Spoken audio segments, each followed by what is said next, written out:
Sebelum kita membahas aturan dan peraturan serta undang-undang yang mengatur tentang eksekusi objek fidusia seperti sertifikat rumah, mobil, maupun motor yang dijadikan agunan untuk meminjam uang di leasing, di bank, maupun pembiayaan lainnya, ataupun kredit kendaraan lewat pembiayaan. Hal yang harus Anda tahu dan pahami adalah batas-batas tugas debt collector.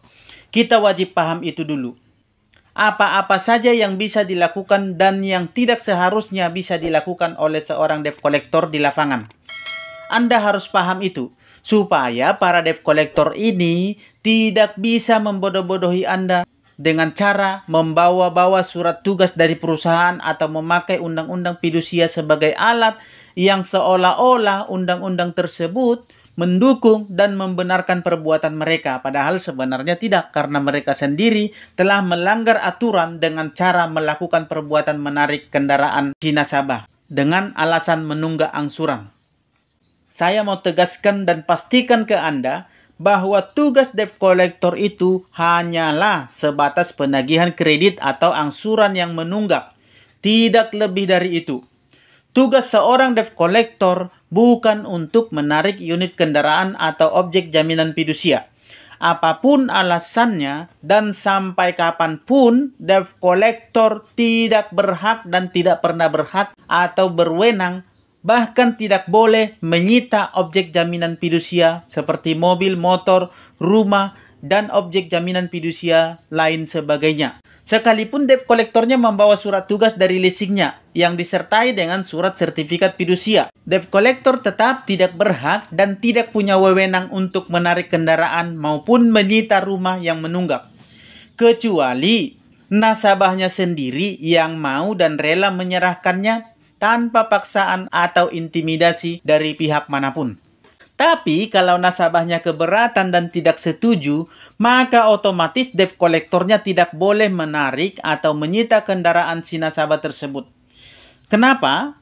Karena sesuai dengan aturan dan peraturan serta undang-undang yang berlaku di negara ini, yang berhak menyita kendaraan atau rumah yang menunggak hanyalah jurusita pengadilan. Dan yang berhak memutuskan nasib objek jaminan fidusia tersebut hanyalah lewat putusan pengadilan. Selain itu, tidak boleh. Kenapa? Karena negara ini adalah negara yang mempunyai kedaulatan hukum dan undang-undang. Kalau orang bisa berbuat semaunya saja, maka berarti negara ini tidak mempunyai kedaulatan dalam hukum.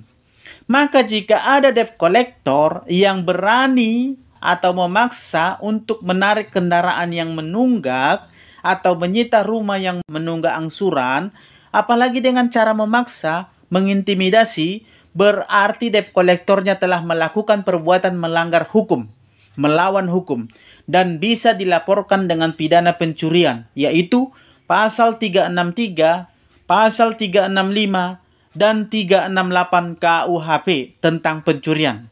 Debt kolektornya bisa dikasuskan. Nah, supaya Anda lebih mudah memahaminya, supaya lebih mudah Anda mengerti, saya akan ceritakan pengalaman nyata dari para debt collector perusahaan pembiayaan tempat saya bekerja dulu. Para debt collector ini sering curhat dan sering bercerita kepada saya karena saya kompak juga dengan mereka. Ini mengenai dua orang nasabah yang mobilnya tidak pernah bisa ditarik oleh para debt collector. Karena tidak ada debt collector yang berani untuk mengeksekusi mobil si bapak ini.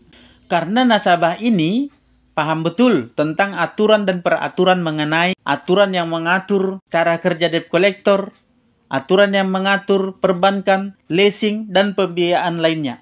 Oke, langsung saja kita ke prakteknya lewat pengalaman kedua nasabah legend ini. Ya, jadi seolah-olah kita praktek nih supaya lebih paham dan juga bisa dimengerti. Begini, pernah nggak Anda mendengar bahwa ada nasabah yang sudah menunggak berbulan-bulan, tapi para debt collector tidak bisa, dan tidak ada debt collector yang berani untuk menarik paksa kendaraannya. Bahkan untuk datang ke rumah nasabah saja pun para debt collector takut dan tidak mau. Jangankan itu, bahkan ketemu di jalan saja pun para debt collector ini malas. Loh, kok bisa begitu? Mungkin karena nasabahnya orang penting kali ya, atau nasabahnya orang berpangkat. Tidak, bukan. Nasabahnya bukan orang penting atau orang berpangkat, tapi nasabahnya adalah orang yang paham hukum. Sekalipun orang penting atau orang berpangkat, kalau dia tidak paham hukum, maka dia tidak akan tahu apa yang akan dia lakukan. Dan dia tidak akan tahu batas-batas atau hak si debt collector dan juga batas-batas atau hak dirinya sebagai nasabah. Nah, ketika debt collector datang, nasabahnya ini menghadapi mereka dengan cara tenang, santai, dan terkesan seolah tidak ada masalah.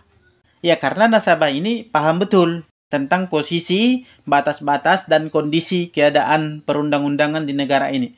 Jadi nasabahnya tidak kelihatan gugup. Nah, ternyata salah satu trik untuk menghadapi debt collector itu adalah dengan cara tenang dan jangan panik. Itu adalah salah satu trik Bapak ini. Jadi untuk pertama saja, di langkah awal saja Bapak ini sudah menang. Karena dia kelihatan tenang dan tidak panik. Dan itu menjadi tanda tanya bagi para debt collector yang datang. Ketika debt collector datang, maka si Bapak ini menyambutnya dengan baik dan sopan. Dan Bapak ini tidak mau berkata kasar, walaupun debt collectornya ya kadang-kadang marah-marah ya. Si Bapak ini tetap santai. Dan Bapak ini pun berbicara seperlunya saja. Dengan seperlunya saja berbicara, maka Bapak ini akan kelihatan elegan dan berhati-hati dengan cara berbicaranya. Dia tidak mau diajak debat kusir dengan para debt collectornya. Karena ternyata debt collector pun mempunyai cara, dengan debat kusir debt collector akan bisa membaca pengetahuan dan pemahaman Anda sedalam mana. Ya, sedalam mana Anda mampu untuk menghadapi debt collector. Tapi kalau Anda berbicara seperlunya saja, maka debt collector tidak akan dapat menganalisa kemampuan Anda ataupun mental Anda. Maka dengan cara itu, kolektornya akan berhati-hati dan berpikir dua kali untuk membuat keributan atau untuk menekan nasabahnya. Karena sikap dan cara yang seperti inilah yang akan membuat Anda terlihat bijak dan paham hukum.